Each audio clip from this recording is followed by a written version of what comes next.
nitwa Thierry Ndabigengesere. Aha mu Burundi imyaka 6 twatanga ibikorwa vyacu banyita ku izina rya Thierry Toilette. Nivyo nyene mwumvise canke Thierry mu mvugo mbabaye amatwi mazira ntoke.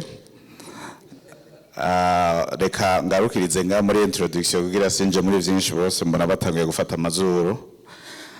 Ariko son excellence histoire yanje kugira ndayivuge mu kanya gato kugira nanje ntange umwanya ku bandi. Thierry avuka ku mutama yitwa Ndabigengesere Thomas n'umugore yaje kuba umurundi kazi mu nyuma avant yari umukongoleze ho ngaho hafi yitwa Rubibi Safi Marguerite, nawe nyene twamugandutse ko hirya yejo muri ako ga paradoxe. Iyo Thomas bapfa hama Rubibi Safi abure twarete ku manda tumuhamba, Thierry no munsi ntitwoba turi mu bikorwa vy'isuku n'isukura.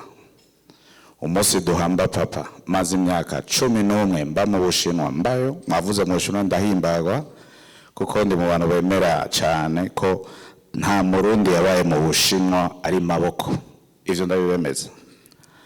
Hame cyo gihe rero niho mvuga nti twaciye duhagurukana nicaye impanda imva yuguruye tugomba dushingure mu mutama wanje.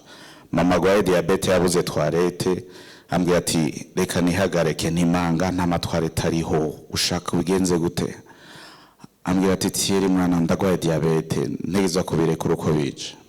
Umuduga wanje son excellence niwe wabaye uruhome rukwingira abantu barenga ibihumbi 200 na dignité y'uwo muvyeyi wanje nakunda. Muri uwo mwanya nyene niyo naciye mvuga nti birarangiye ivyo narimwo vyose. Nibirarangiye ivyo narimwo vyose mu Bushinwa ndabihevye. Aho nari mfise entreprise igira International Trade and Logistic na Manufacturer Representative, userukira amaizine kuko hariyo vyinshi twakoze mu bindi bihugu. Ni à partir d'aujourd'hui ingovu zanje ngoma ndazishire mu isuku n'isukura. Muri uwo mwaka nyene son excellence niyo twazanye amatoilette portable arenga 100, amakamyo vidangeur arenga 4, amaordinateur 85, materiel de bureau hamaca twangaje abantu 30 tugitangura umunsi wa mbere. Uno munsi 6 ans plus tard, Great Vision ni partenaire wa mbere membre wa secteur privé muri WASH canke muri EHA au hygiène et assainissement. Dukora ibikorwa vy'amatoilette portable. Nkashimira son excellence bice muri gouvernement twara yuko le gouvernement yama idutera iteka ikanafata ama service yacu nonga mu nama izotangura kuwa mbere. Ama service yacu najya amatoilette muramubona ari ku mpande zose ko ahana mu bikorwa vyose biko biraba. Tumaze kugira muri ivyo bikorwa son excellence niho bace batwereka ingene twokorana na Obuha kugira turonka udusesa. Ninjiye mu gisata c'isuku n'isukura nabonye nzahabu ntari bwabone mu buzima. Umunsi badushikana kuri station ya Buterere nkabona ingene yubatse, aho bose bafunga amazuru jewe nariko ndayakorako ndaba matière première irimo. Dufise plus de 33 000 tonnes, 33 000 litres.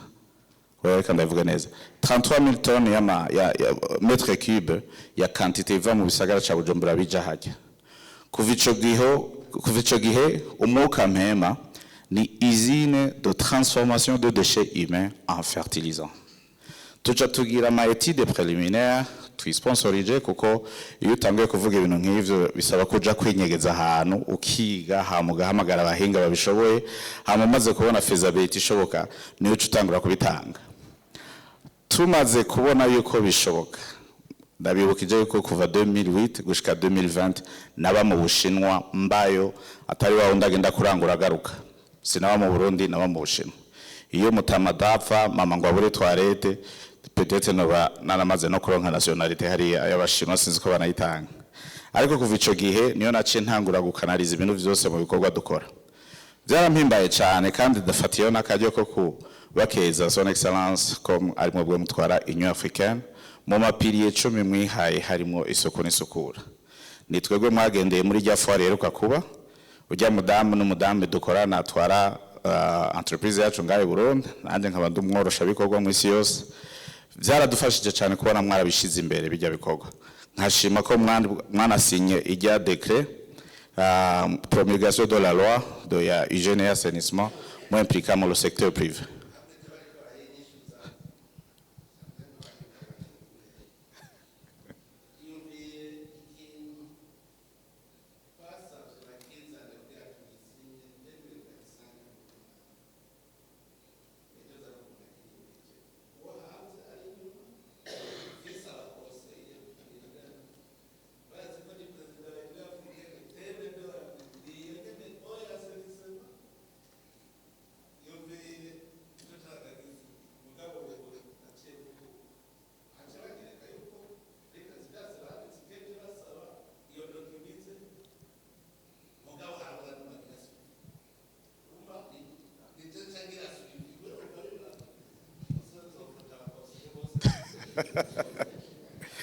Ninayo mana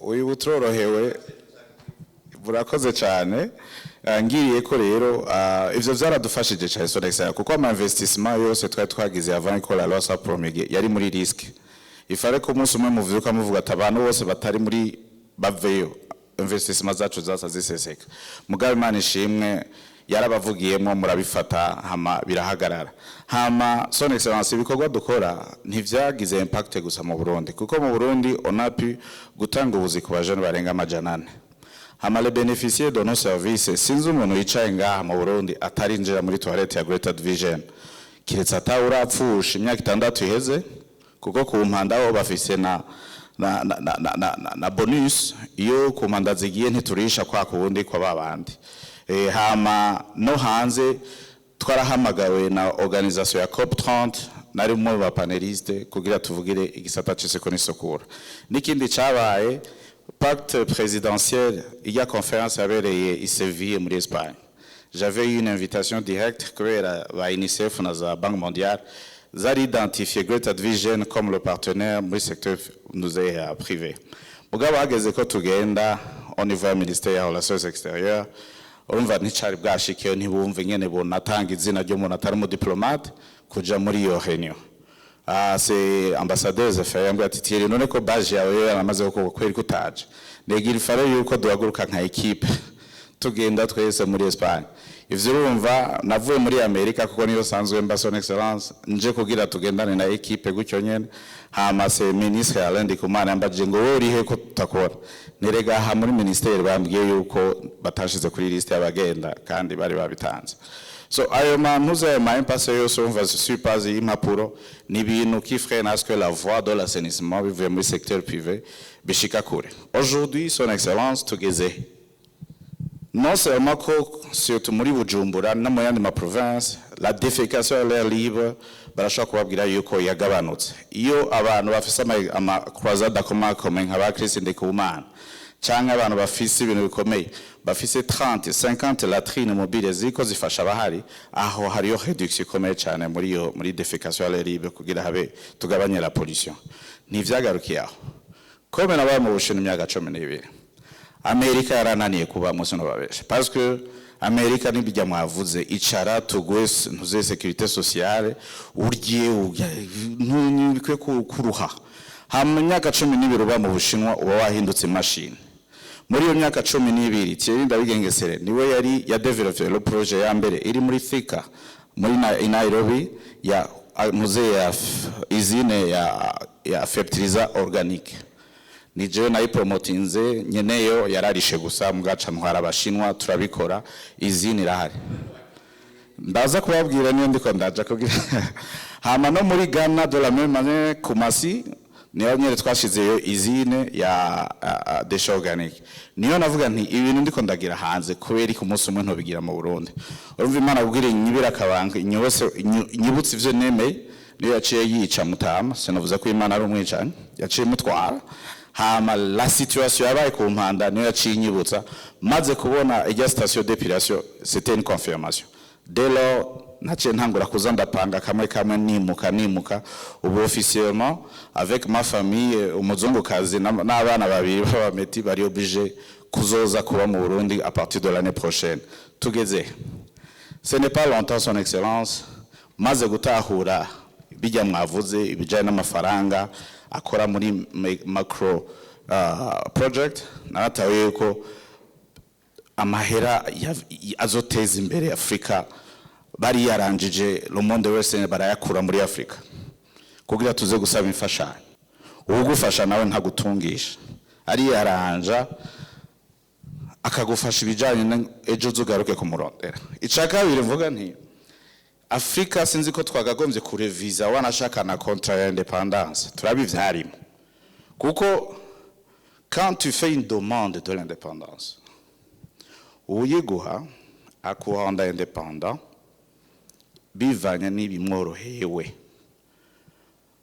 sinzi ko munahura ahandi hose Amerika yaragwanye les colons baravayo n'imbunda baragwana baragenda Amerika iratangura développement ahandi hose seul l'Afrique harabaye négociation l'indépendance ni résultat ya négociation sindi ko ndavuga nti vyagenze gute mugabo nta yindi nzira yari ihari mais les négociations ni win-win turakwemerera ibi mugana urare kuri ibi ijya contrat son excellence murayiraba murabe ko aya projet macro tatumwa nayo ma contrat yasinywe kugira Burundi bitwe entre guillemets indépendant que twese dans l'Afrique noire turi sûr et certain que l'Afrique n'est pas économiquement indépendant. Alors nyimba vyahereye hariya no kudufasha mpiriwe mpishije mutama wanje umuvye wanje niwe atwara l'Union africaine ako kanura kavyurura ko ata pour ne pas réveiller les vieux démons murara ko bitokoreka uno mushi tugeze maze gutahura ivyo covid iheze ce n'est pas longtemps naciye nsubira mu Bushinwa aho nari mpaye kuko l'histoire yarankuye mu Bushinwa igihe ca covid ndimukira muri États-Unis imyaka indwi plus tard chansubira mu Bushinwa nasubiye mu Bushinwa pour une seule chose. Les projets nshaka kugira mu Burundi ziri impossible si j'ai pas la Chine avec moi.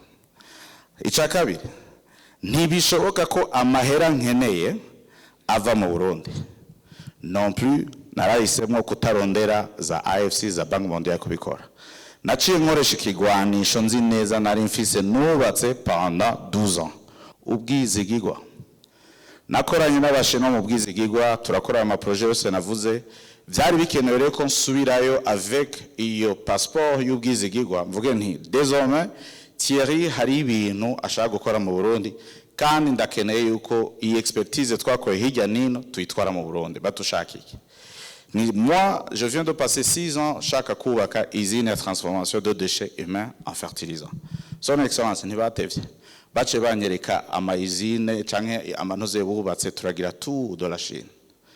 Ce n'est même pas longtemps bureau d'études stratégiques naraye intégré muri processus hama baranconnecte avec son ambassadeur wacu irambona telefone mu Bushinwa aramerekeza muri ville yitwa Qingdao kugira les négociations nabo les contrats twasignés son excellence ambassadeur yarahari yarabibonye babashinwa bose twari twicaranye baravuga ati harageze ko tuza mu Burundi kugira tukonfirme ico kintu baraje imana ishimwe son excellence ambassadeur yarabaherekeje mu ndege je mvuye bace baza turabakira kuri aeroport turabashikana les grands techniciens bubatse ivyo bintu kuko nibo shaka ko tuzokorana barashika bararaba les plans twakoze baravuga ati iyi station mufise ce n'est pas gestion des déchets abwira transfert ama déchets irayakirika ya transfert kujya nyene dans la nature pourquoi ne pas reconstruire iki kintu tukihindure gutya ndabwira nti ibintu bibiri ntituje gutangura ibintu gushasha ni kuko naho mutama wanje yitwa Toma umuntu yemera abonye ni hareba abarundi nuko tumeze lo narrative ni benshi babona son excellence bakwizeza ijuru ukazorindira ko bakaruka kababu nituvuge ibishoboka kandi lo langage shobora gufatirako niyo twaciye tugira plan yo kubaka entreprise yitwa Pan African New Technology Development Qingdao imwe mu Burundi iyindi Pan Africa hariya ijeje gukolekta no gusecuriza abo tuzokorana en terme parce que amahera dushaka gukoresha ni menshi. Strategy nta makashi dushaka kubaha, ahubwo dushaka kubizeza ko deke muhejeje tukabiraninga tukagira ico bita construction, operation, transfer and commissioning. Ijya parti ya commissioning wa undi yubatse ifo kwa mifumbire uko twarivuganye wa murimi arikoresha ambwirere resultat amabari yoce ntangura kumuhemba kumuriha amahera yankoreye vya bindi vyose. Ivyo vyarashobotse hama uno musi aho tugeze les projets les changements zabaye turuka kuzitanga muri Obuha.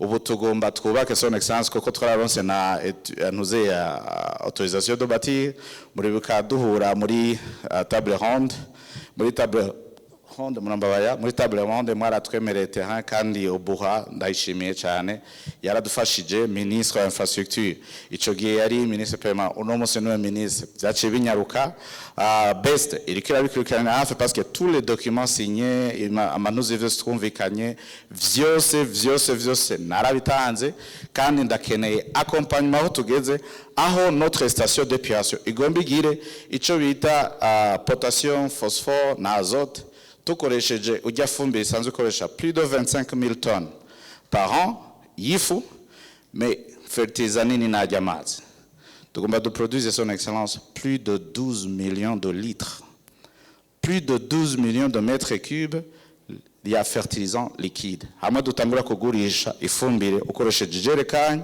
amabido ya matanke kujugura ifumbire hama iri nka 100 fois moins cher que ya yindi parce que n'amazi hama impact nayo le contenant ni imwe phosphore potassium na azote biri kumwe que ça soit le produit iri solide yifu que ça soit le produit ya liquide ça le même contenant hama la technologie yacu irakuramwo les métaux lourds. Donc urumva ivyo vyose twaragiye sibi ubu na equipe na entreprise tuzokukorana yubatse izo plus de 4000 ouvrages ngizo profile yabo na mutamayitwara bose baraje tubakira muri Kiri Garden yari effort nini ya parce qu'il fallait ko ndabikora muri accueil kugira bakunde igihugu d'abord hama bashike ahantu.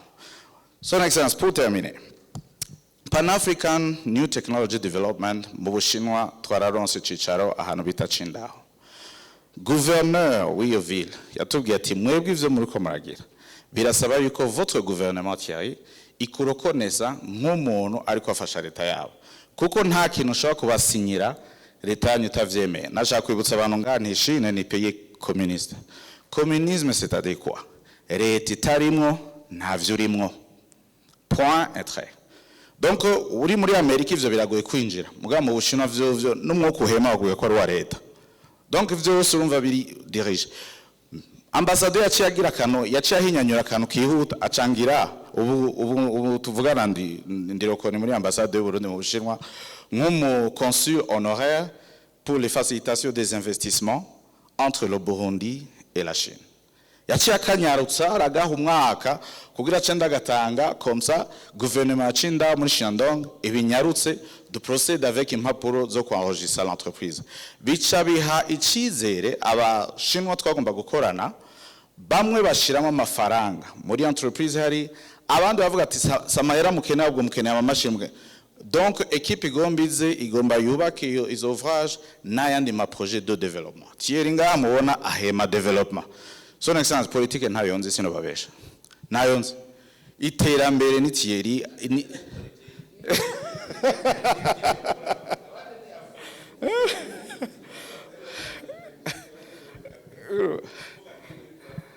Donc il fallait rero muri accueil habe l'image. Ndibuza yuko nous la diaspora nous sommes les premiers ambassadeurs. Na Bibiliya d'ailleurs twita twego abakirisu ngo nous sommes les ambassadeurs de Christ hano mwese. Ingene no comportement en dehors d'igihugu. Nizo zituma ces investissements ziza. Navuze ni namaze 12 ans. Ntarubaka hotel, ntarubaka ntana parcelle naguze muri 12 ans ndi motion. Mais nubatse ubwizegegwa. Aujourd'hui je l'utilise nk'igikwanisho. Umushobora vuga ati Thierry atari musinza. Thierry urahari sinza. So bari baje uwo munsi no so makura l'ouvrage no kuri ati none Thierry ni giki mu gihugu ciwe. Nabibabwiye akiri kare Thierry nta position yo occupa. Thierry ntari mu Thierry c'est ça en fait basanze rero n'ama œuvre tuko turagira ku matera n'icaryoshe n'ama événement nabatwaye ko basanze amatwarete yacu atonze hano hose ariko arakora. Bikagaruka hano rero tugaruka nga muri iki gihugu. mbwira la diaspora dukundana le gouvernement je namanda kibwira benshi ni kubera iki hariho une résistance nk'iyi au changement ibintu bihindutse. Dieu nous fait confiance que dushobora guhindukana navyo. Nyimbi gitoro cabuze bisaba ko dutera induru kubera iki ega leta sumwuka je nivyo namvuga leta ce n'est pas un être suprême w'umwuka imana igize gutya imbaton highway ciza igize gutya imbaton oya leta ninde je nabiciye mu ryanya kubawa ndavuga ati vuga umuntu wese uzi muri leta ni papa w'umuntu no mukuze w'umuntu no monkle w'umuntu no mutante w'umuntu no mukuze no muvukanye none ni ryari wizeye ko umuvukanye wawe ari wahagaze hagati yawe n'iterambere ryawe kuko umaze gufata ko leta ari ikintu tuzokwama muri ibi. Son Excellence arabivuga neza ati erega leta ninde ega twese turabakozi ba leta reka tuje kuyirondera data wanje iduhembe ko twese turondera muga twese tumaze kugaruka kuri kintu kivuga ati problem maze kuyibona no kuvuga ko solution iri muri wowe. Je mbaye ngaha nishimiye imyaka irenga hafi 20 mba hanze mugabo nahisemo kugaruka ngaha parce que le développement de l'Afrique doit appartenir aux Africains avant tout. Et le développement du Burundi iteza kugaruka mu maboko y'abarundi hama nkasinyara abarundi bari ngaha jaruziri muri bajya bazonko jewe ndabubatsemo turabana kuri peuple noir iteye ubwoba nimuzosubire kwiraba ribi ngo tuvuga igifaransa tuvuga icongereza haro nabibwiye asigara avyumvira ati we speak English, we speak French, we speak Swahili, we speak any language, not because we have to, it's because we can. Sizo kama mvisi, ndabisubire mu Kirundi. Ati ntituvuga icongereza, abanyafrika ntituvuga igifaransa, ntituvuga ivyo byose ntituvuga kubera dutegeza kubivuga. Tubivuga parce que tubishoboye. Hariho anecdote iri muri Amerika bavuga ngo abantu bavuga indimi zibitwa bikaba bilingue. Ngo uvuga ururimi rumwe mu Amerika. Quand tu parles deux langues, on t'appelle bilingue. Mais quand that's what Claude Yabishingi na. When you speak one language, they call you American. Donc America ni wavuga ururimi rumwe nk'inka. Rero iyo umucima nduvuga indimi zine, agerageza kwereka ko atacumaze me kinji. So turabe les compétences dufise tuzikoreshe dans le sens de développement. Ntidusubiye kwigaya ngo tuvuze igifaransa numusavuze mega turabwa nabe tuvuga ico oya.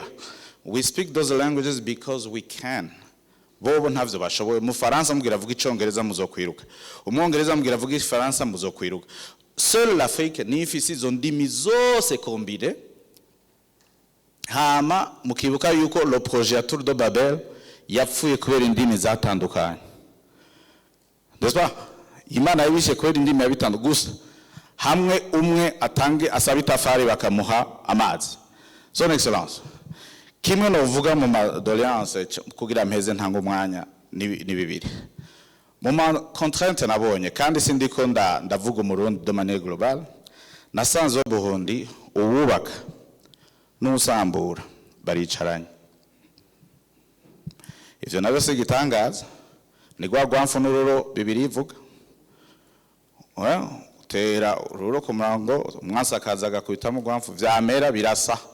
Son Excellence unige uvuga ngo kari mu mpene niko kari no mu ntama. Akoma vuga ni Son Excellence dufasha ko kantu tugahinyanyure turabe ingene vyo hinduka kuko twese ni dusa.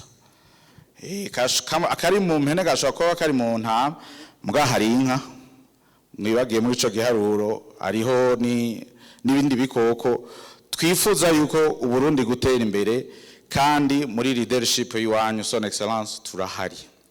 La jeunesse turahari, la diaspora turahari kandi bazayiko twese kujya mu bivuga tugiye hamwe bizoshoboka. Pour la toute dernière fois, Son Excellence, ikintu nasanze gihaze muri organisation ya diaspora. J'ai suivi diaspora 2021, 2022, 2023, 2024, 2025, no 2026. Ikintu kimwe nasanze carabuze. Nibaza ko muzodufasha abari muri organisation. Nikimo les forces mumvise nga hamwe zoja hamwe zoduza Burundi ikibazo canaka ushobora usanga naka gifite inyishu byabaye kuri mission Nikondeha no mutama wacu ndakeneye twari natanze programme l'année dernière ati tugira ico bita umuhuza business forum umuhuza kabuke parce que son excellence en soi c'est la personne d'umuhuza ahuza nde ahuza son excellence ndabivuga neza igihe c'abami babandi bakomotse ku bami ubutunzi bwabo n'ubu baracabufise abakurikiye mu gihe ca Republika ya mbere Micombero Bagaza na Buyoya bajya abatunzi b'ibicocoro bikomeye n'ubu baracafise ajya amafaranga yabo après 2000 abatunzi bagiye baravuka turababona n'ubu baracafise ubwo bushobozi bwabo mwaragize ikintu ca mbere je nzokwama ndabashimira no mwijuru nzokivuga Imana ibakire kubera ico paeje c'est une force ikomeye cyane les jeunes plus de 22 000 jeunes babaye impactés par 50 à peu près 50 milliards mwashize Rwanda ati aya na muri development ubu twicaranye na la diaspora jewe peut-être abamanama ntajamo mugabo nta narimwe ndabona chambre de commerce CFCIB yicaranye na paeje ikicarana na diaspora ikicarana n'abajya batamamvuza pour discuter les problèmes de l'économie ikibazo cyose tugidiskita séparément papa no yapfuye ambwiye ati ikintu ca mbere nabonye kibabaza muvyeyi mwana mu myaka 80 mfise sikurara inzara eka sukubura kubarira amashuri eka ngo nukubona abana wavyaye baryana umuvyeyi wanje yapfuye afise imyaka 82 narakunda kwicarana kugira anyungure umuvyeyi abonesha amaso yiwe abana batumvikana badakundana baryana nico kintu ca mbere kimubabaza mwaravyivugiye narasanze gutwara Burundi nko mubivuze si vyoroshe twirabiye twebwe mu ntama kuko akazi ko mungere buri uzuka baze ntama nukuri Imana ibongereza ubwenge jewe nafashi ya mbere avuga nti amajambo muzovugira kuri micro muri mu butare muri mu mazi muri mu misozi iryo je nzorifata nk'ibwirizwa nzogikorerako ibikorwa vyose nkora mfata kuri rya jambo mwavuge aho muri kuko nta discours muvuga incika kuko je hajya niyo mfatira ibigezweho vy'igihugu ni nako namenyanye na wanashaka na ministre à l'époque ari muri best kuri presentation yagize gusa vyose urumva vyaraje biradufasha pour tout terminer ahantu turi son excellence twaratashe kandi turahari dukoranyiriza abo bantu bakomakomeye bikugabanye nawewe inguvu ni nyinshi uri kurafonisa mu kugira uduhuze turabibona kandi ntitwibaza yuko ikibazo kiri muri mwebwe ikibazo kiri muri twebwe il faut ko tugira un forum yitwa umuhuza business forum wanashaka singwiza murongo zikeneye sukuzuza amasaha hamagara 150 personnes bari identifiable naye natanze yuko notre concept yo gira turamenye twovyorganiza au niveau de la diaspora ukwacu mugabo kuvuka tusanga abarundi tumeze turakundana kuko mutama tabonetse umenga ntitwegera kera ubuco mugana atahari uwundi yose yavuga umenga ariko gutera induru iyo mutama abonetse twese turegera dukoresha iyo force rero ihari kugira turabe ingene umuhuza business forum yo kwami herekeza les journées portes ouvertes za diaspora hama twidentifie abe n'igitabo kiza gitanga profile y'umwe wese ari muri ico gitabo uyu nitiri ndabigengesere ari muri wash canke hehe hama bikagira uko bigenza son excellence nos œuvres ntizagarukiye mu gisagara muri Kigondeka twarubatse intuze toilette ekosana ifasha abana barenga 200 collecte des déchets tuca tugenda ahantu mu Bubanza hitwa Kivyiru hagati bavuga mu Congereza ngo in the middle of nowhere tuhashira toilette hari amaze gufutwana tune kuko ni âge de 7 à 12 ans tuhashira toilette uno musi go turavuga abene gihugu bonga bako bagwanira umwavu parce que stratégie dukoresha nitwubaka les infrastructures ngo tuzibaye parce que c'est toute une éducation les toilettes ekosane nabonye nasanze ari une partie d'échec kubera ntibahejeje la chaîne tuwe turaherekeza la chaîne jusqu'à ce que dutangura no gucollecta amadeshe narumvise vyaranguye mu matu yuko mwigeze kugira le projet au niveau ya mashuri ya Ecofo gushiraho les toilettes ekosane twebwe turafise modèle son excellent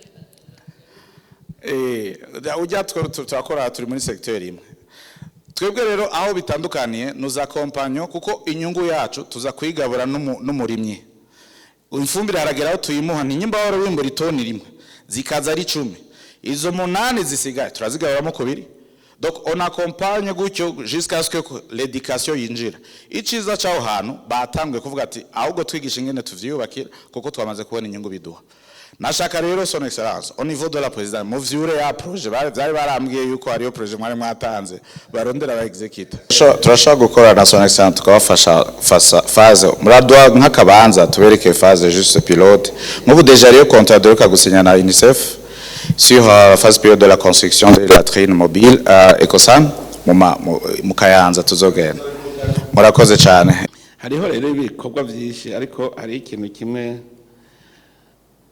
nakunze Thierry yavuze iki best ubunyene cyo butanga kugitegura iki kiravuze ati umuhuza business forum kugira ngo kigende neza habe platform aje ku mabrabra gusa tubanze dukore haza abantu byukuri bari active kuko ari muraca yumva ngo batonze nanje ntonde muzoca muraba modele payeje ho rikoresha payeje iragira les termes de référence ikagira platform abantu yandikishako udakwije vyangombwa uraba elimine urumva les termes de référence zirabaho abazo participa ni bande baje kutugirira akamaro koko tuba tuzi tuti aba barashobora kuba aribo batuma tuvuga tuti iyi forum niyo yatumye iki kiba zijya forum dusiro developer duha tugira abona haza n'abantu b'ibinebwe bose barimwo mugabo cette fois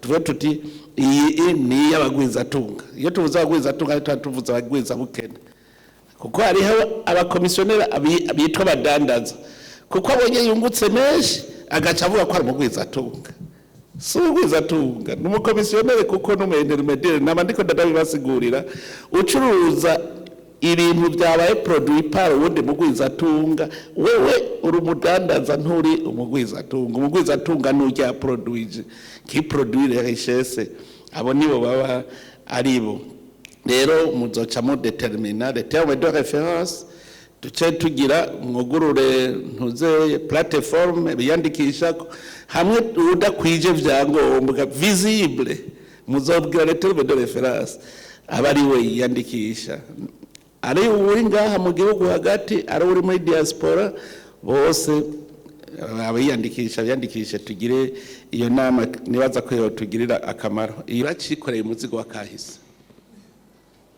byose leta mpa ahandi mu bindi bihugu murumva leta iriko bakama station gatutse nagira nk'ubu hari uwundi mu gwiza tugavuga ati ama ubu izigezweho ni voiture électrique ngende kubaka station ngende ku aha ni leta izopfota ndabwire ahubwo ni mushake we murazihe bakuzizana kuko usagwa murindiriye ko leta izokubaka ama station rindira budget y'umwaka ubu none budget ntitwabahejeje kuyitora nta birimo nta kubaka ama station birimo no kuvuga budget y'umwaka niho tuzovyiga kubaka ama station normal reka ndabereke igituma tudatera imbere mu Burundi ntabagwiza tunga dufise iyo ndabivuze abantu baca ngo none bagiye bagwiza tunga bajya n'abagwiza bukene sonde commissionnaire umugwiza tunga n'umuntu agwiza arema itunga urumva rero ni waburindiriye aho emwe ni wafata urugendo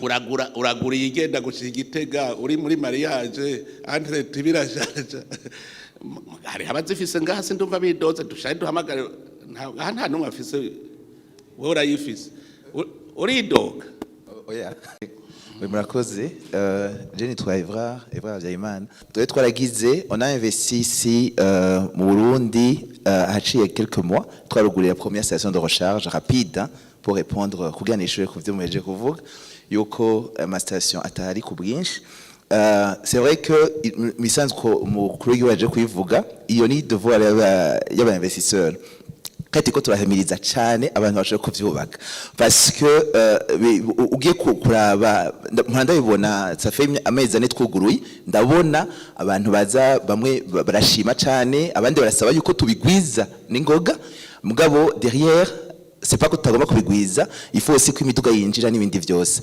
Kugira nsubire inyuma gatoya, umugambi twawugize haciye imyaka 2 tutanguye mu Burundi. Aho natanguye kubibona imbere yuko tutangura kubona n'ingorane y'ibitoro iri kwisi yose, c'était une opportunité, bon, une vraie opportunité. Navuze ati hari ingorane y'igitoro mu Burundi, ko igitotora inyishu. Ndabona yuko dushobora kuinvestissa muri ivyo vya mobilité électrique, kuko mtu dusanzwe dukora tugira le développement, le financement et le déploiement des infrastructures d'énergie pour les industries. Hanyuma muri mobilité électrique hajya igikomeye cyane, c'est pas amaborne ni production et distribution d'énergie. Donc ndabona umutahe urimwo, muganda ndabona yuko kugira nzoshobore kugaruza il faut yuko dushobora gusha hamwe turi benshi kugira ngo ibyo bintu bishobore gushoboka. Niho twaciye turaba d'abord abantu ngira imidugo shobora kwinjira.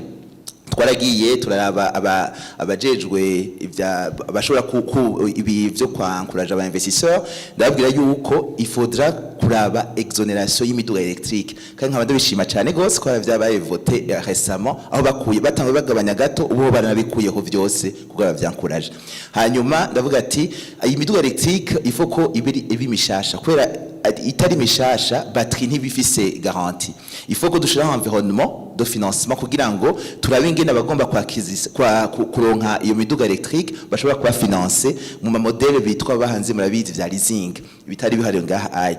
On a fait, j'ai approché beaucoup de banques, hariho banki imwe yavyemeye ijya mbere ntuze KCB, niho mwabibonye yacigira un partenariat, la condition bavuze bati toshobora gufinancer imiduga leasing mugabo il faut que tuba dufise concession. Cyangwa ndakubwira abantu bavuga bati kwa jewe specialiste yanje ni infrastructure, c'est pas kudanza imiduga. Ndabwira bati ni mugura ama concession légale, muze n'imiduga hanyuma mu finance à monnaie locale kugira ngo abantu bashobore ko amabanki ashobora gutanga ama leasing muri monnaie étrangère mu madollar. Donc hariho umwe yabitanguye, ndiko ndumva kenshi banavyidoga ngo arazimvye cangira iki, novuga ati désolé de le dire, nuko atari umurundi n'umuhindi, et il aura toujours raison, d'autant plus que abarundi atazobikora bonyene.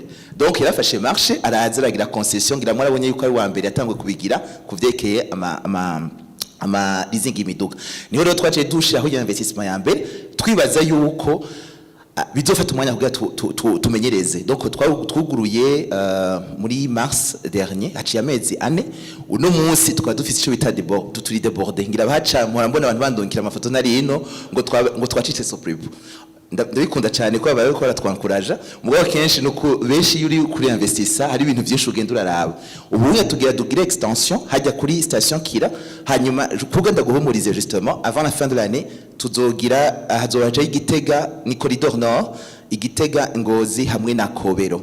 Donc on a déjà travaillé avec les administrateurs locaux, bose barabizi Igitega Ngozi hamwe na Butihinda, aho tuzokugurura ama attribution ama visite technique yatanguye kuraba aho tuzoshira ibibanza vyose ivyo pour le moment nta ngorane nimwe. Nkaba mboneyeho nakadi kubashimira parce que narabonye yuko la loi a encouragé ubu abantu benshi ndabasoliciter n'abantu bambaza ingene bashobora kubigira. On ne pourra pas satisfaire yo marché twenyene. Niho nabwiye abantu uno munsi iti abantu bose bagomba baze. On a mis en place des mécanismes y'abashaka kuba financer mugabo again nkuko mukuru w'igihugu yabivuze, il faut pas kwaza ba charlatan, parce que ivyo bintu si ivyo gupfa gutamo gutya se kugura amaborne abiri ngo cugenda guproginga ko bahita gute regidezo bisaba ko ufite amahera kugira transfert, bisaba yuko ufite amahera kugira stockage, ntugenda kugira ngo nkuba habaye un peu de délestage, il faut pas kugenda gushaka groupe électrogène, il faut que ufite ama batterie. Donc c'est tout un budget, c'est tout un programme, turafise programme twashizeho mugabo benshi baraza ko twaapproche tubabwiye le montant n'ingene bashobora kubigira biroroshe. Il faut que ufite apport, ubu hariho na banque locale ishobora kufinancer ngaha CRDB mais quoi accompagner abantu bagomba kugira infrastructure. Il faut juste pas kubivuga ku majambo, il faut kubikora. Donc ivyo biko birakoreka. Donc c'était juste kugira ndabishuri yuko ivyo bintu peut-être byakozwe biziko biragira. Donc no munsi jusqu'à la fin de l'année muzoshobora gutwara imodoka shikige Ngozi, Igitega Ngozi na Kobero. Ico nagomba gusaba je nabonye en tant qu'investisseur ngaha muri iki gihugu hariho volonté yo guhamagara mitaye vuye hanze. D'abord c'est très important de savoir yuko amahera tava kure cyane gose arava muri Afrika imbere ko ava mu Faransa canke muri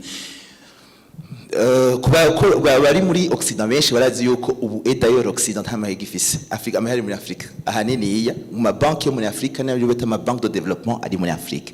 Alors ijo je nabonye ngaha mu Burundi ubu duhejeje kuvota un financement justement de 2,5 millions de dollars sur lequel vont être investis 100% au Burundi hanyuma abe na converti muri monnaie locale.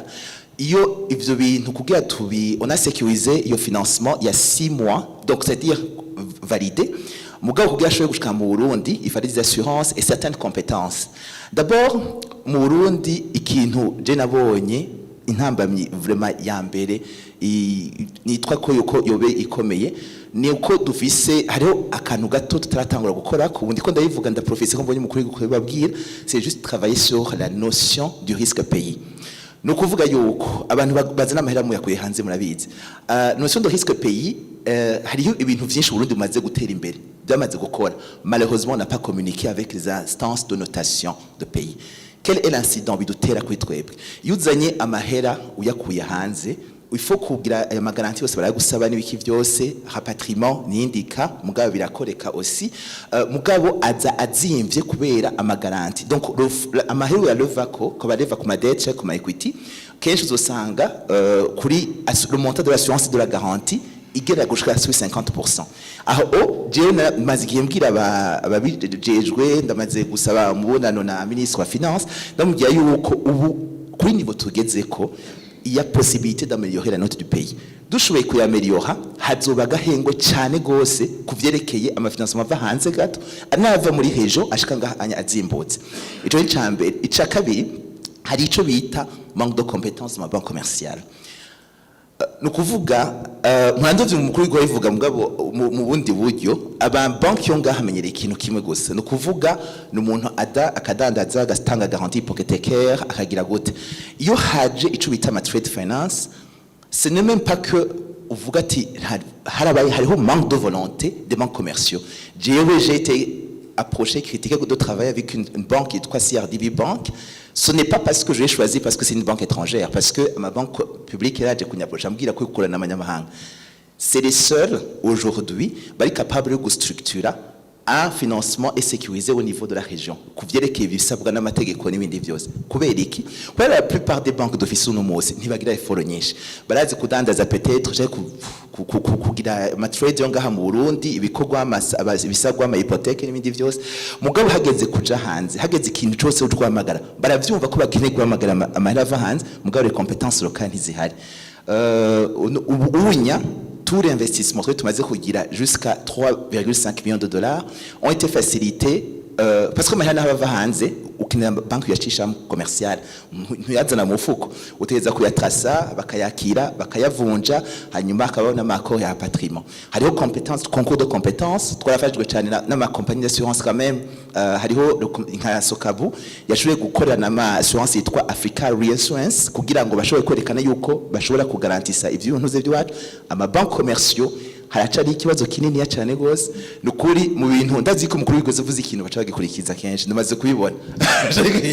Umunsi muri discours yavuze ati ayo mabanki gituma tazana amahera ese ko bari assez compétent bazoca bisubirako kubera na CRDB ivitumva bobo baraguhamagara wowe niyo banki yonyene maze kuvuza bagwiza tunga banga bakora nga bagati iyo batumvise ikintu kinini barahamagara uwo mu apporteur d'affaires uwo muntu afise iyo ntuze muri crédit bakakubaza ati bigenda gute tugufashe gute jusqu'à ce que bagusha en contact avec la CRDB Tanzanie yonyene.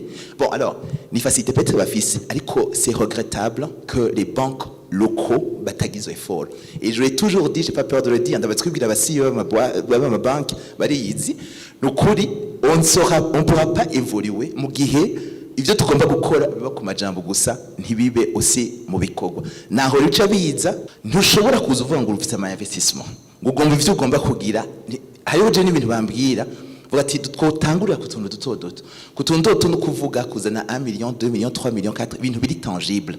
Quand tu me dis des investissements en termes c'est pas pour me moquer de qui que ce soit mugabo globalement nkaca numva yuko uri kumbwira nka 30 millions de dollars. Quel est le fonds qui te soutient? Quelle est la preuve des financements fils? Naho uvuga ufise umuriyoni umwe utegereza kwerekana source of fund amahera ingina amahera yi sécurisé. Urumva ivyo rero abantu benshi ni ivyo bituma dusubira inyuma parce que hariho abaza bafise ama dossier ari peut-être tangible mo bose rusanga umurongo wabo ntibashikiriwe ko hariho abantu bavuga amajambo menshi ibintu bitazopfa vyarabaye. Et c'est comme ça qu'on va dire que les choses ne se font pas. Donc pour justement soutenir ivyo mukuru gaje kuvuga asuye kubivuga ndazi ko bizohinduka. No musi murabanza kubona ama industrie de bita gute les usines, des petites usines de production. Depuis que le président de la République dit qu'il faut produire localement, les jeunes se s'y ont mis. Aujourd'hui, mukuru w'igihugu mutufasha mukabwira amabanki yuko ateze gukora akazi kayo, surtout trade finance, bagashobora guforma abantu babo, ibintu bizohinduka. Abantu bashimiye, merci beaucoup. Mu Burundi tuvuye muri situation mbi twabayemo kandi imyaka myinshi de generation gushika umenga na busore ntayo tubona iyo tuja byose rero no kwirondera. Hanyuma rero turi muri ibi abantu bari muri urwo rugendo burya iminsi yose umuntu aragira ubwoba bwiyagiye kuko ntahazi uko yigira kure ye yavuye niko agira ubwoba bwishi kuko abona ati none ndasubira inyuma ko ari kure ayaja naho ntabona. Niho rero ubwoba buhera. Hajya hariho umuntu afise amahera agenda amarunda akayavunja kuri mashini wari kugaje kuyabika i Dubai. Nico ituma gaha mu gihugu uzosanga hari abantu b'imigwi ibiri. Hariho abasunika dushika n'ingoka n'abakwega. Nico ituma uvuze ikintu kimeze nko kurevolutiona le système uzobona immédiatement abipanze kukigwanya.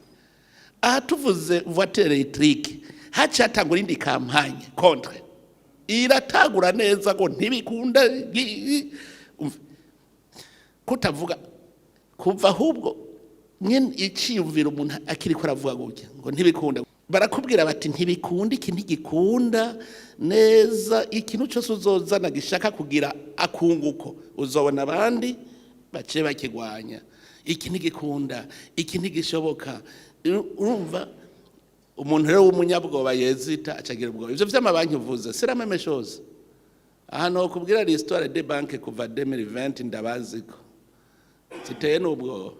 Urashobora kubona je narabonye ama ONG ama organisme international bose nkaguma mbona bagenda mu miduga nkabona barakora mu gatani $1 0 ginjira mu gihugu cy'u Burundi bazana. Hanyuma umunsi wenda gira enquête cyasanga bakopera najye mu banki commerciale ati wewe mbwira banke correspondante yawe nshire kwa y'amadolari hanyuma nshenze amarundi. Iyo banke commerciale igaca yihera ya madevise ibintu bitagira mvura atana kamaro bifise mu Burundi bikaba ari ivyo ifinansa kubera bobo ivyo igihugu ntibabikeneye. Ibintu byose bigira biyangare berbe ntibari bayigize banke commerciale ntari sigari ha credit mu privé haraho vyumvise ku isi gushika banke centrale ba banke commerciale ari yihamahera abantu gutya. Ubu ico nkora no kwankuraja abiyemera ko investisa ntaburumva risk mu gihugu ntaburumva iminsi yose ategeza gusohora amarticle biravuga ko Burundi ari umuriro. Burya bibaza ko bigirira ubusa abavuga ati les investisseurs ntimugende mu Burundi ni mu muriro udahera bashitse muranza numva bambwira ngo none Burundi bumeze uko ni gute ngo antuka ngo ivyo narinzi sivyo mbonye. Ati burya baranatubwira yuko ngo ahantu hose uca gusanga ari imivyimba mwibarabara ngo umuntu umwe wese yicunda kwashaka baka ibimvira umurundi je nabajeje none igihugu gicafujwe na bene cyo ni bande bazocuhagira. Mu bisazwe igihugu cyawe n'impetso yawe unezerwa ubonye bariko baragihezagira. Hajya tuvuga tuti kame murabona twarigishije abantu tuti ni wambare neza wambara turato biboneke. Hanyuma tuti none kwambara ikirato gaca uja mu ikaburimbi n'ivyondo kubera ivyondo wanduye imbere y'inzu nta kuntu wopava ngaho imbere y'inzu usohoke ushika ku ikaburimbi atavyondo ushanyeyo. Urabona ubu uri kuragenda ku mayerene urabona ko abantu ahari udusantre hose baciye bapava. Umuganda yabwije ukuri nagiye mbona ishirahamwe risohoye itangazo yuko bijya ari ukugwanya ibidukikije. Hajya kugira ngo utore umuti w'ikibazo ubanza kumenya wewe ikibazo cyawe esheke wageze mu buzima. Rero ibintu vy'iterambere ni no gufata urugendo kandi ruragumye ari ya des risques.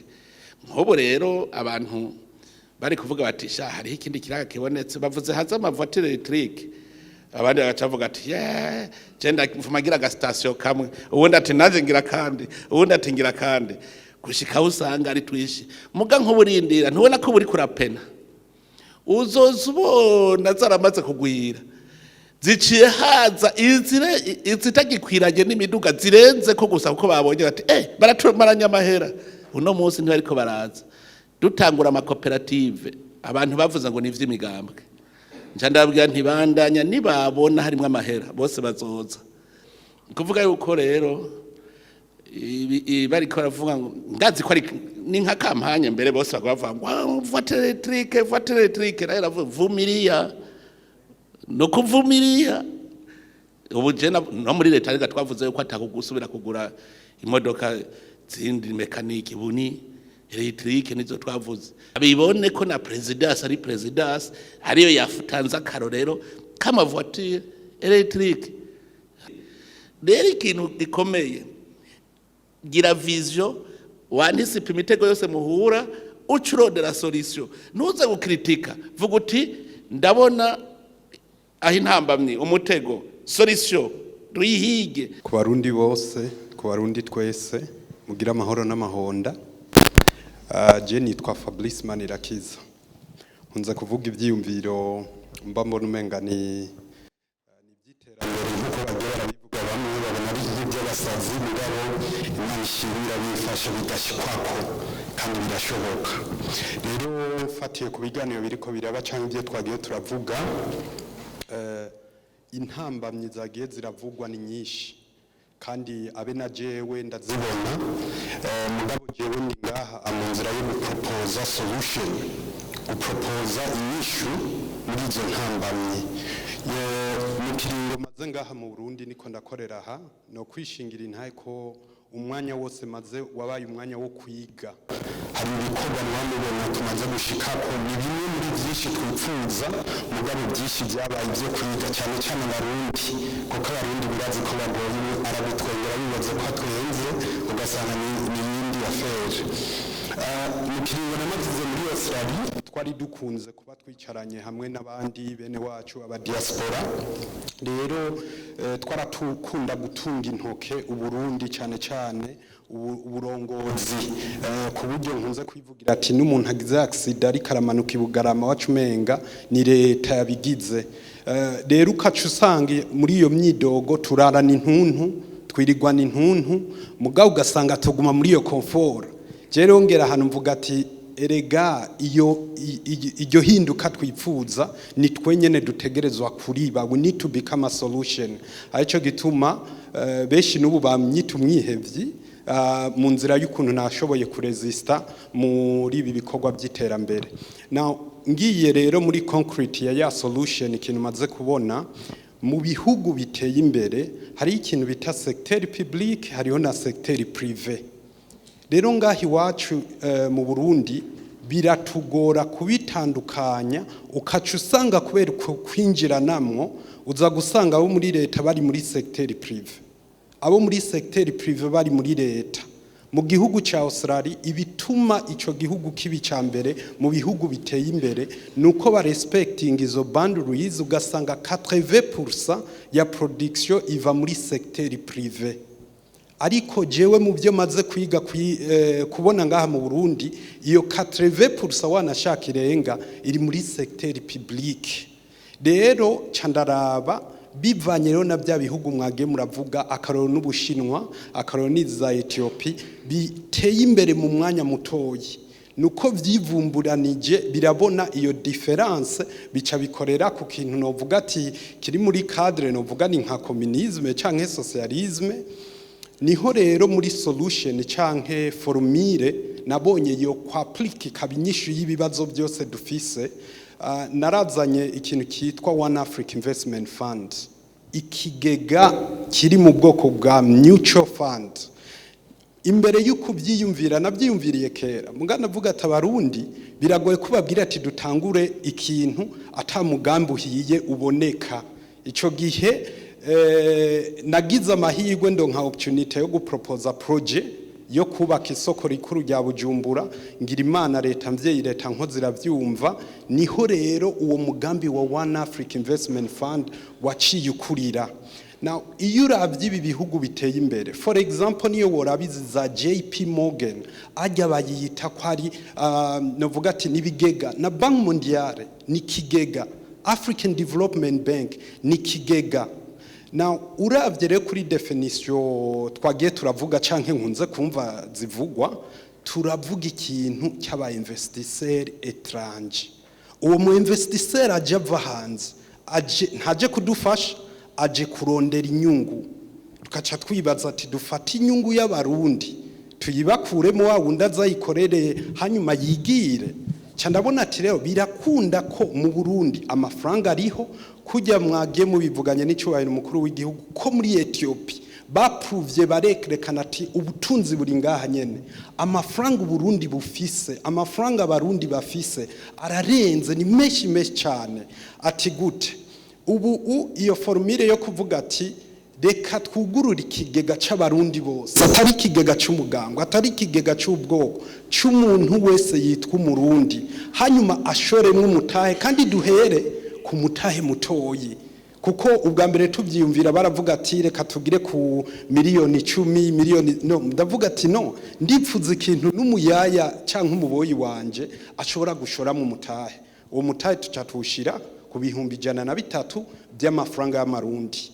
Mu kiringo c'amezi 3 gusa twari tumaze kuronka abanyamitahe barenga ibihumbi 5 by'abarundi, kandi abayiguze beshi ni ba barundi bashoye utwo duhera duto duto. Tukaca turaba rero vision ya leta mvyeyi leta nkozi nuko mu bihumbi 2040 tuzoba turi igihugu kifashe, hasigaye imyaka 14 gusa. Ivyo birashoboka ko hubwo hahandi tubona dushobora kuba twaharenze, kuko insiguro y'iterambere niyihe. Jewe kubganje uko ntahura numva umenga iterambere ni wa murundi aba hariya mu Camugani Ngozi canke hariya asanzwe ari mu afise abana 5 abona umenga kubaho nukurima no kujya bijya yarimye no kuryama atanu umusesekara. Rero nkavuga ati ubutunzi canke iterambere nuko hozogera igihe wa murundi agira indoto zo kujya kujya ubuzima ku musenyi w'i Dubai, kuko birakunda. Ivyo rero ikintu cya mbere gituma bikunda nuko wa murundi canke wa muntu aba afise ahasoroma, aho yinjiza, aho akura. Urabona ko mukahise ku Burundi turi traumatize, intambara colonization zagiye ziraba, turi traumatize, arico gituma umuntu azana umugambi w'iterambere bakamugwanya.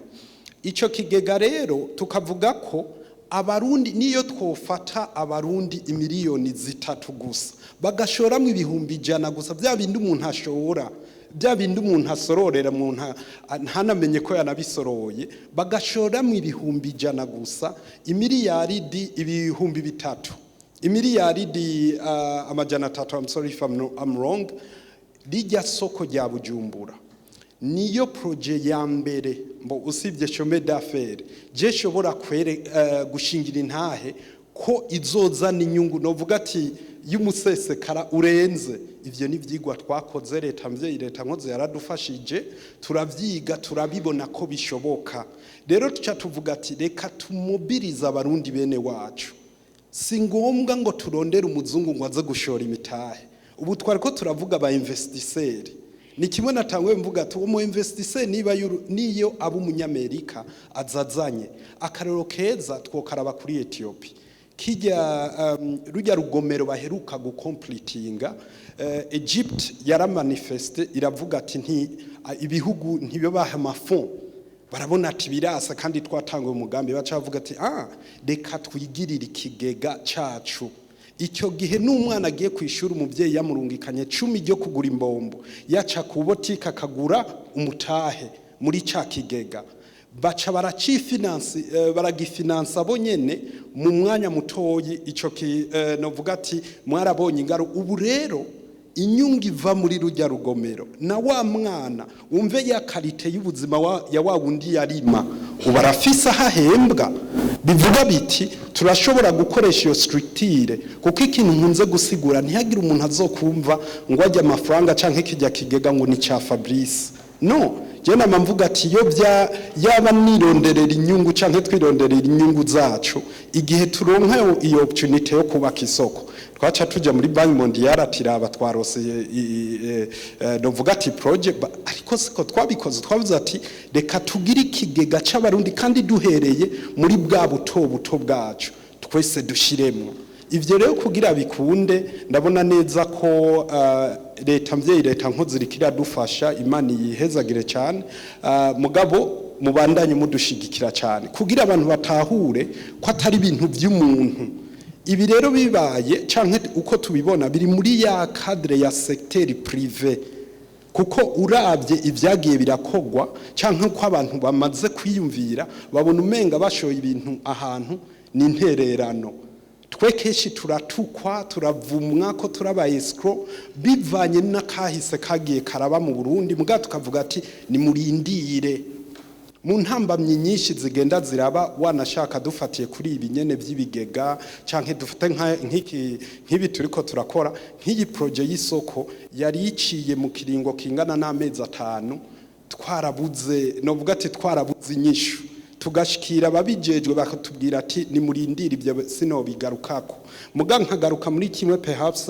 Mr Samuel yavuze cyo kurondera canke cyo kuronka abatwumva kugira yavuze turipfuza iyo rapidite ya myaka 14 yo kugira dushike kuri muri 2040 bugiye iyo myaka ni mitoyi cyane kugira rero bikunde irifo yuko iba novuga ati urugamba rwa twese rwo gushikako ku mwanya mutoyi kandi birashoboka rero muri bimwe kuri icyo kigega cyo kumva ati ni cy'abarundi si cya Fabrice iyo mitahe yose dushoramo ni yizana inyungu kuri twebwe si imfashanyo ya migambi yose twagiye turavuga ni imigambi ikironka izo financement kandi kijya nagumye mvuga namamvuga ati nuwe abanyamahanga barashaka gushoramo imitahe muga nkavuga toya reka tubanze duha amahirwe abarundi kugira hirya y'ejo nitwiterera imbere ntihagire uzovuga ngo twarabuze ayo mahigwe yo kugira umuntu ashobore gushoramwo imitahe n'ibintu biri mu mategeko turiregire na RMC BRB n'ibintu biri mu mategeko kuvyukuri now muri bimwe rero nkuko twariko turavuga je ku bwanje nagenda abona ati byo dushikana ku terambere giruka cyane hari ikintu cyitwa industrialization mugiye kuraba ibihugu by'iburayi canke hariho hose ivyo turiko turakora canke ibitwo bikora bobo perhaps babikoze mu myaka 50 iheze mugabe ivyo kubaka amayezine uno munsi ugiye ukaraba Ingozi urashobora gutwara imodoka ukabona abantu benshi bariko baratembera umenga ntaco bariko barakora ndakunze gusigura ati umutahe w'abarundi uri mu maboko yabo umutahe w'abarundi uri mu urabona bijya twita ubushomeri canke ibishomeri ujya niwo mutahe nico gituma je nkunze kwivugira ati iyo Saudi Arabia ibonye igatwara bajya abantu irikira dutwara umutahe kuko umutahe nibajya nyene bisigurika ati suppose tugize ezine zibiri mu ntara imwimwe uza gusanga ezine iha akazi abantu barenze igihumbi abantu barenze ibihumbi 2 ukacusanga ba bantu bariko baragira iyo production hanyuma ba ambassadeur nabo bakadufasha kurondera amasoko y'ivyo bintu je nkunze kuvuga ati vraiment twama tubona amafoto y'aba ambassadeur yo bari mugabo we need to see aho yagiye aga striking deal yo gushora amavoka aga striking deal yo gushora amakademia ba Alex bariko barabikora ngaho ikindi kintu nigeze guproposa nacyo kinshikira nk'abagiye barabivuga narigeze guproposa ku kintu kijanye ikori cyane mu y'amakomine ico gihe byari bivanye na raporo nari mbonye kuri BBC ivuga ko amafaranga ngana n'imiliyaridi 8 zinyika ku I think hari ku kwezi ayo mafaranga kanyika ico gihe rero nca proposa solution digital iyo solution digital na propose ikintu bita outsourcing je nta mafaranga dusaba leta oya duhe opportunity tuvuga ati genda mutoze iryo kori hanyuma amafaranga muyo mwazanye turabahamwo ibice bitanu cyangwa ibice kanaka. For example nko kuri bata uza gusanga inzu ikioske bakodesha imiliyoni y'amafaranga y'amarundi, muri yo beyeri badeklara ko ari 50,000. Rero ukacusanga wa musaruro uja mu gihugu birase. Ivyo rero biba kubera iki? Obeyeri ni ya leta. Wa muntu ahembwa intica ntikize azakuvuga ati ninaronka kaza ku ruhande ndaza kukakira. Mugani byaba outsourced bigahabwa aba prive, uwo mu prive ahembwa kuvyazanye kuvyo yatoje. Bisigurika tukwatoza vyinshi niko nawe aza kwisanga yarose ya mpembo nini. Hari umuntu yigeze ngo kubaza Magufuli nyakwigendera ati ni gute washoboye kugurira Tanzania indege mu mwanya mutoyi, kugirira Tanzania ibi byose tubonye mu mwanya mutoyi? Yamwishuye ati ni digitalize nagize y'amakori gusa.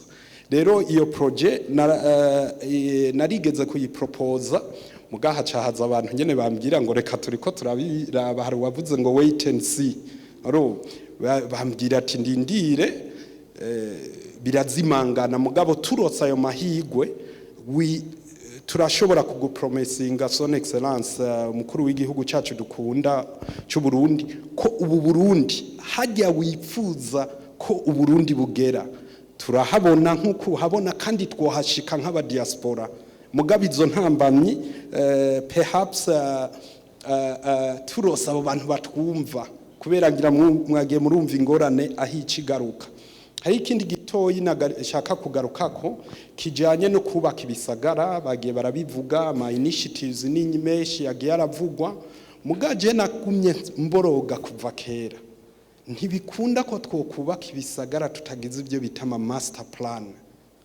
Izo master plan rero harashobora kuba hari izo nagiye ndabona, hari n'igihe numvise ngo Singaporean baje mugabo kugira dushike hahandi birakene ko tubanza bivuga biti nihaza umuntu ashaka gushora imitahe mu kubaka tuzomubwira ati ni muri UNICEF kandi nivo nizi kandi nzi bisuku. Ivyo rero twagiye turabisaba muga tubona umenga perhaps ntivyumvwa kumwe, bikaba ngombwa nyene ko umuntu aguma yigeragereza. Akarero niko kuraba nk'ibi bisagara turiko turagerageza kubaka muri miriwari, umuntu arashobora kubona ati ni yarakanu kari mu inzu 28 gusa kari organize. Ivyo rero dushoboye gucapa igisagara cyose uwari we wese azarisanga muri ya master plan bikoroha gose. Ikindi cyanyuma mu byiyumviro je noterera ni kintu no kwita reforme ya education, gusubiramwo education y'u Burundi.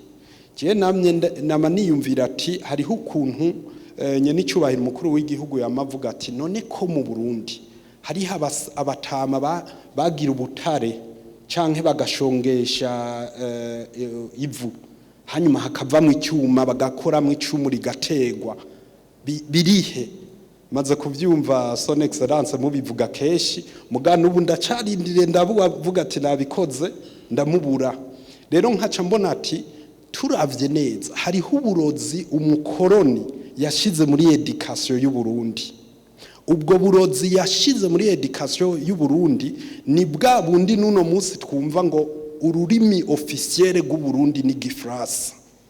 Ni bwa bundi buruvuga ati novuga ati kugira ube umuntu nyene agororotse nuko ubuvuga Igifrasa.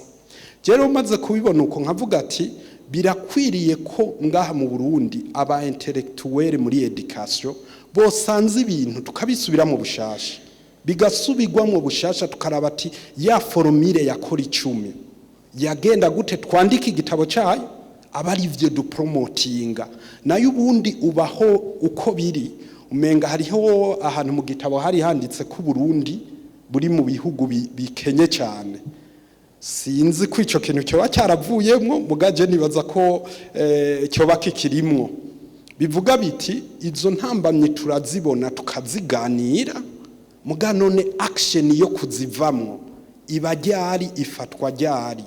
Rero nkavuga ati nk'icyo kintu cya education ku vy'ukuri dushoboye kwivumburanya iyo uri kuraraba ibintu bituma abantu batera imbere ibihugu bitera imbere capacity mu mutwe nicyo kintu cya mbere iyo reform yo muri education ikaba hanyuma n'ivyo bindi bigakurikira cyane cyane icyo kintu cya industrialization abantu bakaronka akazi rero just to finish kuvuga nagira ndabashimire gose son excellence umukuru w'igihugu cyacu dukunda cy'u Burundi ubu ikigega cha One Africa Investment Fund muri trial twagize gusa turamaze kwegeranya abanyamitahe b'abarundi n'abari muri diaspora barenga 5,000 ubu twaraye twuguruye igice cya kabiri kandi kugira mwumve ukuntu novuga ati inyungu iduga bamwe baza mu gice cya mbere ubu twace dushirako ibyo bita prime d'omission yabazoza mu gice cya kabiri ya 8%.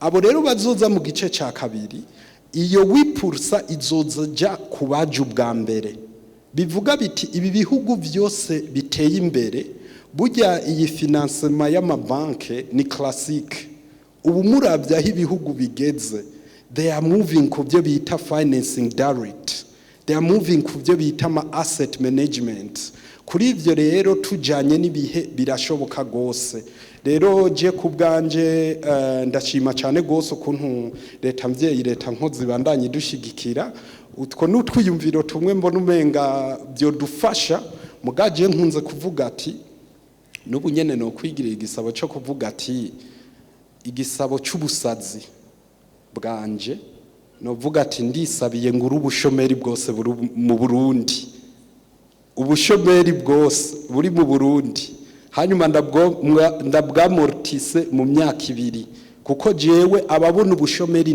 ndabibonamwo ubutunzi murakoze cyane son excellence